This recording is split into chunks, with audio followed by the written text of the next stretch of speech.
예, 오늘 말씀의 제목은 우리는 하나님의 자녀입니다. 지난주에 우리는 예수님이 가늠하다 현장에서 붙잡힌 여인에게 은혜를 베푸시는 내용의 말씀을 보았습니다. 여인의 주위를 둘러싼 많은 사람들은 예수님이 여인을 어떻게 정죄하는지를 보기 위해 여인의 주위에 모여 들었습니다. 하지만 예수님은 완벽히 죄인으로 드러난 여인을 정죄하지 않으셨죠. 대신 여인에게 나도 너를 정죄하지 않는다라고 하셨습니다. 이것은 여인에게 하나님 나라를 보여주신 것이었습니다. 하나님 나라가 어떤 것인지를 여인에게 알게 하시기 위한 모습이며 방법이었던 것이죠. 그리고 예수님은 여인에게 다시는 죄를 짓지 말라 하셨습니다. 이것은 너는 세상 사람들이 서는 그 자리, 강한 자가 약한 자를 정죄하는 그 자리에 서지 말라는 말이었습니다. 그렇게 해서는 하나님 나라를 보여줄 수 없고 하나님 나라를 살 수도 없다는 의미의 말씀이셨습니다. 네가 누군가 앞에서 강한 자가 되려 할 때 너는 하나님 나라를 잃게 될 것이라는, 죄를 짓게 된다는 말로 그렇게 설명해 주신 것이죠. 이것은 다른 의미로 용서받은 여인이 살아가야 할 소명에 대한 말씀이었습니다. 여러분, 우리는 가늠하다 현장에서 붙잡힌 여인처럼 예수님으로부터 용서받은 사람들입니다. 그렇다면 우리에게 주어지는, 이 세상을 살아가야 할 우리에게 주어지는 소명은 무엇일까요? 여인과 마찬가지로 하나님 나라를 이 세상에 보이며 살아야 할 소명을 부여받은 것이죠. 이 소명의 시작은 우리가 세상 사람들이 서는 그 강한 자리에 서지 않는 것에서 시작되는 겁니다. 내가 강한 자가 되려 하지 않는 것에서 하나님 나라가 출발한다는 것이죠. 우리는 힘을 가지고 세상을 다스리는 사람들이 아닙니다. 우리는 용서를 장착하고 세상을 사는 사람들입니다. 약함이라는 모습으로 세상에 하나님 나라를 보여주는 사람들입니다. 그게 우리가 가진 소명입니다. 안타깝고 서글프지만 그게 우리가 가진 소명입니다. 그렇다면 우리가 하나님 나라를 세상에 보여주려면 무엇이 필요할까요? 내가 어디서 왔으며 어디로 가는지에 대한 알미 필요합니다. 우리는 하나님의 자녀입니다. 어떤 목사님의 설교를 보게 됐는데 기독교인의 정체성을 잘 설교하는 내용이었습니다. 제가 이 설교 내용을 말씀드리겠습니다. 우리는 어려운 일을 당할 때 왜 나한테 이런 일이 생겼지? 왜 하필 나지? 라는 생각을 합니다. 이때 사탄이 우리에게 넣어주는 생각은 너 하나님의 자녀라며, 하나님의 자녀가 왜 이런 일을 당하니? 라는 의심이라고 합니다. 그런데 하나님의 자녀가 가져야 할 올바른 생각은 나한테 왜 이런 일이 생겼지? 라는 의문에 나는 하나님의 자녀지 라는 대답이라는 겁니다. 사탄은 자꾸 우리가 받아야 할 것을 못 받는 쪽으로 하나님의 정체성을 빼앗아 가는데 우리는 그 어떤 순간에도 우리가 하나님의 자녀라는 정체성을 잃어서는 안 된다는 겁니다. 그 하나님의 자녀라는 긍지와 자부심을 잃지 않아야 한다는 겁니다. 여러분, 이게 내가 어디서 와서 어디로 가는지를 아는 자들만이 갖는 모습인 겁니다. 이게 기독교인들 모두가 가져야 할 자기 정체성인 겁니다. 예수님은 이 얘기를 우리에게 해주시는 겁니다. 그런데 하필 왜 헌금함 앞에서 이 얘기를 하시는 걸까요? 이것이 의문입니다. 우리는 헌금을 우리의 신앙을 표현하는 아주 중요한 수단으로 생각합니다. 이 말은 응당 맞는 말입니다. 헌금은 우리의 신앙을 표현하는, 우리의 것, 내가 가진 모든 것이 내 것이 아니라는 믿음의 표현입니다. 그런데 헌금이 나를 과시하는 수단이 되면 이때는 얘기가 달라집니다. 헌금이 의의 과시가 되면 얘기가 달라지는 겁니다. 헌금만큼 자기 의를 과시하기 쉬운 수단은 없습니다. 자기 의를 과시하기 위해 헌금을 하는 사람들은 자기가 가야 할 길을 모르는 사람들입니다. 더불어 자기가 온 길도 모르는 사람들입니다. 앞서 가늠하다 현장에서 붙잡힌 여인 주위에는 많은 사람들이 있었습니다. 이때 예수님이 죄 없는 사람이 돌로 치라 라고 말씀하셨을 때 다들 돌아가고 말았습니다. 그들이 돌아간 것은 자신이 죄인이기 때문이 아니라 자기의 의를 지키기 위함이었습니다. 많은 사람들 앞에서 망신당하지 않기 위해 그 자리를 떠난 겁니다. 자기를 과시하기 위해 자기 낯을 세우기 위해 헌금하는 사람도 이와 똑같은 사람인 겁니다. 예수님 앞에서 예수님 곁을 떠나간 그 사람들과 똑같은 사람들이 헌금 앞에서 자기의 힘을 과시하는 세상 사람들이 가진 그 마음을 가진 사람들인 겁니다. 여러분, 헌금함에 누가 헌금을 많이 했겠습니까? 돈이 많은 사람들이겠죠. 이 시대는 돈이 많은 게 하나님의 축복이라고 믿어지던 시대입니다. 반대로 병들고 가난한 건 하나님의 저주라고 믿어지던 시대입니다. 형통과 빈곤이 자신의 의에 있다고 믿어지던 시대입니다. 그러니 그 헌금함 앞에서 헌금을 얼마나 자신 있게 과시하며 드렸겠습니까? 바리새인들이 율법을 지키며 매일 3번씩 기도하며 시장통에서 기도하며 얼마나 그것이 자신에게 뿌듯했겠습니까? 그러니 예수님은 그것이 세상 사람들이 갖는 모습이다 라고 말씀하시는 겁니다. 예수님은 형통과 빈곤이라는 믿음의 방향을 오는 곳과 가는 곳을 아는 것으로 바꾸시는 겁니다. 여러분, 대단히 중요한 내용이죠. 여러분, 우리도 이 땅에서 건강하게 장수하고 물질의 풍요 가운데 살면 하나님의 축복을 받았다라고 말합니다. 틀린 말도 아니지만 맞는 말도 아닙니다. 여러분, 생각해 보십시오. 나이가 어려서 죽은 사람과 나이가 많아서 죽은 사람 중 어떤 사람이 더 많은 죄를 짓겠습니까? 당연히 나이가 많은 사람입니다. 아니, 목사님, 길고 짧은 건 대봐야 하는 것 아닙니까? 아닙니다. 절대적으로 나이가 많은 사람이 죄를 많이 짓습니다. 여러분, 죄를 많이 짓는다는 건 하나님 나라에 갈 수 없다는 의미이기도 합니다. 대단히 무서운 얘기인 것이죠. 나이가 많이 들수록 회개의 시간이 더 많아져야 천국에 가는 겁니다. 결과적으로 이 세상을 오래 산다는 게 결코 축복이 아니라는 것이죠. 가난한 사람들은 돈을 많이 벌게 해달라고 하나님께 간구합니다. 그런데 돈이 많이 생기면 마음이 예전 같지 않습니다. 그리고 사업을 더 번창시키기 위해 예배를 빠지기 시작합니다. 돈을 벌어야 되는데 긴급한 일들이 생기는 것이죠. 돈이 없을 때는 긴급한 일이 없었는데 이게 일반적입니다. 그런데 우리는 오래 사는 결과와 풍요의 결과만을 축복이라고 믿습니다. 뭔가 잘못된 믿음의 방향인 것이죠.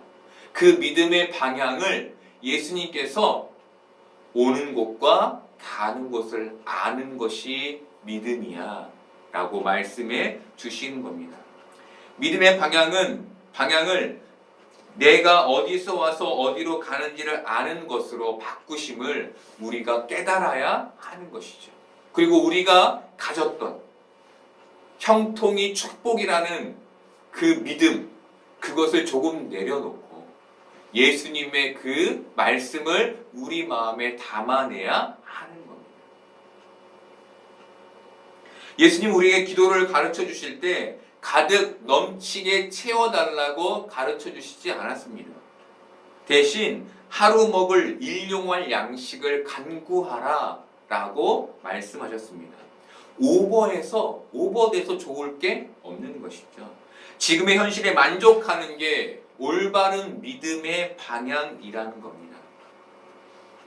믿음의 방향이 바뀌면 세상을 보는 관점도 바뀝니다. 더 이상 나쁜 게 되지 않습니다. 더 이상 좋은 게 좋은 것만은 아닙니다. 나쁜 게 되지 않고 좋은 게 되지 않으면 세상에서 하나님만 좋구나를 깨닫게 됩니다. 그때서야. 어린아이들은 부모님이 선물을 줘야 좋아합니다. 선물을 주니까 좋아하는 겁니다. 그런데 아이가 어른이 되면 선물을 줘서 부모를 좋아하는 게 아니죠. 부모이기 때문에 좋은 겁니다. 선물은 좋은 것이지만 부모이기 때문에 좋은 것이죠. 부모가 혹시라도 나무라고 꾸지러도 부모는 좋은 겁니다. 왜? 부모이기 때문입니다. 우리가 세상에서 나쁜 게 아니고 좋은 게 아니라는 것을 알 때 세상에서 하나님만 가장 좋구나를 깨닫게 되는 것이죠. 여기가 우리가 도착해야 할 신앙의 종점인 겁니다. 그런데 바리새인들은 사람들을 판단했습니다. 기준에 못 미치면 나쁜 것이라고 판단했습니다. 가늠하다 현장에서 붙잡힌 여인도 나쁜 것으로 판단되었기 때문에 예수님 앞으로 끌려온 겁니다. 이들은 나쁘다는 판단이 내려지면 폭력을 가했습니다. 여러분, 세상도 나쁘다고 판단되면 폭력을 가합니다. 그게 자신이 좀 더 의롭게 드러날 수 있는 길이기 때문입니다. 누군가가 낮아질 때 내가 높아지는 것이죠. 그게 세상이 가진 방법인 겁니다. 모든 사람들에게는 의의 항아리가 있습니다. 의. 문제는 이 의의 항아리는 아무리 채워도 채워지지 않은 밑빠진 항아리라는 겁니다. 두꺼비가 나타나서 그 깨진 밑을 막아주지 않고서는 절대 채워지지 않는 밑빠진 항아리라는 겁니다. 그런데 세상 사람들은 그 밑빠진 항아리에 끊임없이 을을 붓습니다. 그 을을 채우려 합니다. 그것이 인간의 인생입니다. 세상 사람들, 예수 그리스도를 모르는 사람들은 다 그렇게 삽니다. 내 의, 내 명예, 내 자존심, 내 선을 지켜내기 위해 누군가가 그 선을 알아봐 주기를 바라며 끝없이 살아갑니다. 그런데 그 힘으로는 그 항아리에 물을 채울 수 없는 것이죠. 그래서 예수님이 오셔서 그 의를 우리 대신 이루어 버리신 겁니다. 내 의 너 가져. 그러니 더 이상 네 의 채우려고 애쓰지 마. 그렇게 헛된 것에 인생 쓰지 마. 그 의미로 그가 대신 우리 대신 의를 이루어 버리신 겁니다. 우리는 바로 그 의를 받은 사람인 겁니다. 그런데 계속해서 의를 채우는 수고를 하고 있다면 그것이 얼마나 어리석은 겁니까?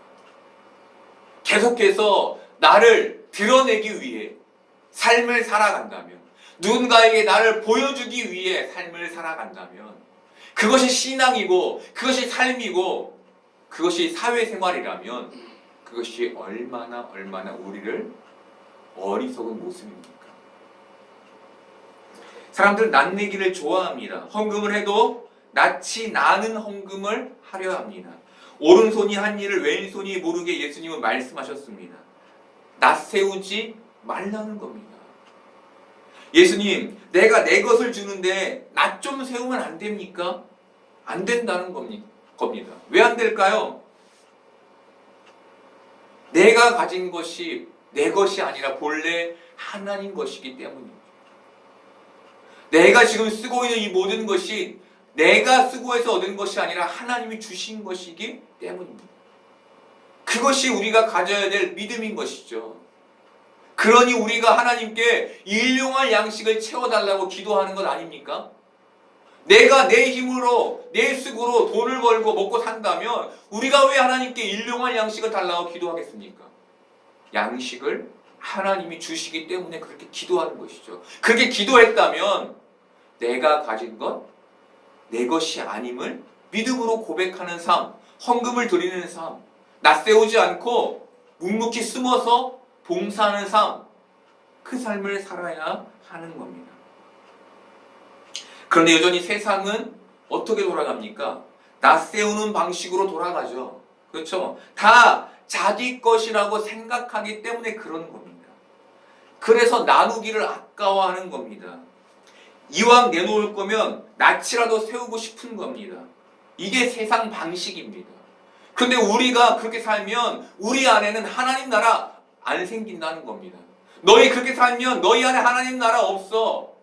네가 누군가를 용서해야 네 안에 하나님 나라가 있는 거야. 네가 누군가를 사랑해야 네 안에 하나님 나라가 있는 거야. 네가 누군가를 정죄하지 않아야 네 안에 하나님 나라가 있는 거야. 그 출발이 거기에서부터야. 힘을 갖지 않는 것, 판단하지 않는 것. 그 얘기를 오늘 예수님이 우리에게 해 주시는 겁니다. 예수님이 바리새인들에게 뭐라고 하십니까? 너희는 육체를 따라 판단하나 나는 아무도 판단하지 않는다라고 하시죠. 너희는 너희 낯을 세우기 위해 일하지만 나는 아니라는 겁니다. 의역하면 나는 하나님만 위해 일한다는 겁니다. 나는 하나님만 위해 산다는 겁니다. 거기에 예수님은 내 판단이 참되니 이는 내가 혼자 있는 것이 아니라 나를 보내신 이가 나와 함께 하신다고 하십니다. 나는 너희와 다르게 하나님과 동행하고 있다는 겁니다. 나는 하나님 나라, 하나님이 하나님 나라잖아요. 하나님 나라와 함께 하고 있다는 겁니다. 여러분, 우리는 이렇듯 세상의 방식을 거부하는 자리에 서는 사람들인 겁니다. 세상의 방식, 힘의 방식, 정죄의 방식, 폭력의 방식에서 벗어나 거부하고 하나님 나라의 방식 앞에 서는 사람들인 겁니다. 여러분, 이것이 하나님 나라의 정체성, 하나님 자녀의 정체성을 가진 사람의 모습인 겁니다. 여러분, 믿음이 있어도 가난할 수 있습니다. 병들 수 있습니다. 안 좋은 일이 생길 수 있습니다. 세상은 이런 우리를 향해 네 하나님이 살아있기는 한 거냐? 내 하나님이 있기는 한 거냐? 너희 하나님이 너를 위해 무엇을 해주더냐? 라는 의심을 심어줍니다. 이게 19절 말씀의 의미입니다. 19절 볼까요? 이에 그들이 묻되 내 아버지가 어디 있느냐? 예수께서 대답하시되 너희는 나를 알지 못하고 내 아버지도 알지 못하는도다. 나를 알았더라면 내 아버지도 알았으리라. 바리새인들은 예수님의 아버지를 언급하며 너희 아버지는 갈릴리에 나사렛의 가난한 목수에 지나지 않잖아 라는 말을 한 겁니다. 네 신분과 네 지식이 그 정도 수준밖에 되지 않잖아 라는 말을 한 겁니다. 여러분, 예수님이 가진 권위를 박살내려고 한 겁니다.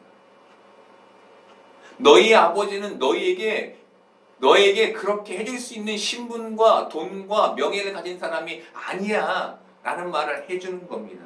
그러니 까불지 말라는 겁니다. 여러분, 그리스도인은 세상의 폭력 앞에서 까불 수 있어야 합니다. 세상의 폭력 앞에서 까불려면 그까짓 것 아무것도 아니라는 믿음이 있어야 합니다. 그 믿음은 어디에서 나옵니까? 하나님을 아버지로 모셔야만 나오는 겁니다. 세상을 아버지로 섬겨서는 그런 모습 절대 나오지 않는 겁니다. 하나님 자녀의 정체성을 가져야 나온다는 것이죠. 세상도 사람들에게 세상 앞에서 당당해지라고 말합니다. 그렇잖아요. 세상도 강의를 할 때 당신들 세상 앞에서 당당해 주십시오. 당신들은 존귀합니다. 그렇게 얘기 안 합니까? 세상 앞에서 초라해지지 말라고 그렇게 얘기하지 않습니까? 그런데 하나님을 아버지로 둔 우리가 초라해지면 되겠습니까? 더더욱 당당해야 하는 거죠. 여러분, 건강 앞에서 세상 앞에서 물질 앞에서 당당해지십시오. 꿀릴 필요 없습니다. 아버지를 등 뒤에 세운 채 큰 아이에게 덤벼드는 그런 아이처럼 사십시오. 그게 하나님 자녀의 정체성, 하나님을 아버지라고 부르는 사람의 모습인 겁니다. 그렇다면 어떻게 사는 게 아버지를 등 뒤에 세운 아이와 같은 그런 당당한 삶일까요? 12절이 그것을 이렇게 설명해 줍니다. 예수께서 또 말씀하여 이르시되 나는 세상의 빛이니 나를 따르는 자는 어둠에 다니지 아니하고 생명의 빛을 얻으리라. 세상의 빛이신 예수님을 따르는 삶이 아버지를 등 뒤에 세운 아이와 같은 당당한 삶이라는 겁니다. 예수님처럼 자신의 힘으로 사람들에게 폭력을 휘두르지 않는 삶이 아버지를 등 뒤에 세운 빛의 삶인 겁니다. 예수님은 계명 중에 어떤 계명이 가장 크냐는 율법사의 질문에 하나님을 첫째로 사랑하고 이웃을 둘째로 사랑하라고 말씀하셨습니다. 왜 예수님은 하나님을 첫째로 두고 이웃을 둘째로 두라고 말씀하신 걸까요? 하나님을 첫 번째로 사랑하지 않으면 남을 사랑하는 것까지 가지 못하기 때문입니다. 오늘 청소년부 예배에 이스라엘의 왕이라는 제목으로 설교했습니다. 네 마음의 주인, 네 마음의 왕이 누구냐를 묻는 거였죠. 여러분, 여러분의 마음의 주인이 누구입니까? 여러분의 마음의 왕이 누구십니까? 하나님을 첫 번째로 사랑하라는 것은 내 마음의 주인, 내 마음의 왕을 하나님으로 두라, 예수님으로 두라는 겁니다. 그래야만 누군가에게 내 것을 나눌 수 있는 삶을 살 수 있게 된다는 겁니다. 그래야만 둘째로 이웃을 사랑하는 삶이 가능하다는 겁니다. 그런데 대부분의 사람들은 자기를 첫 번째 두죠. 아니면 자기 가족들을 첫 번째로 둡니다. 그런데 예수님은 그 자리에 하나님을 두셨죠. 그래서 그가 십자가에 못 박혀 우리의 죄를 대신해 돌아가실 수 있었던 겁니다. 이게 빛의 삶인 겁니다. 결국 우리도 예수님처럼 하나님을 첫 번째로 둔 삶을 살아야만 빛의 삶이 가능한 거죠. 이게 등 뒤에 아버지를 세워둔 사람만이 가지는 세상에서 가질 수 있는 당당함이며 든든함인 겁니다. 이 빛의 삶이. 여기에서 너희를 덤빌 테면 덤벼봐. 나 하나도 무섭지 않아. 라는 그 담대함이 출발하는 겁니다.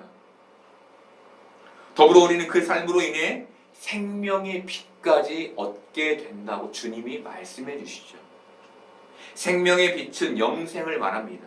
지난주에 영생에 대해 말씀드렸죠. 영생은 생명이 끝없이 보존되거나 또는 연장되는 게 아니라 생명이 자라고 아름다운 꽃을 피우고 풍성한 열매를 맺는 것이라고 말씀드렸습니다.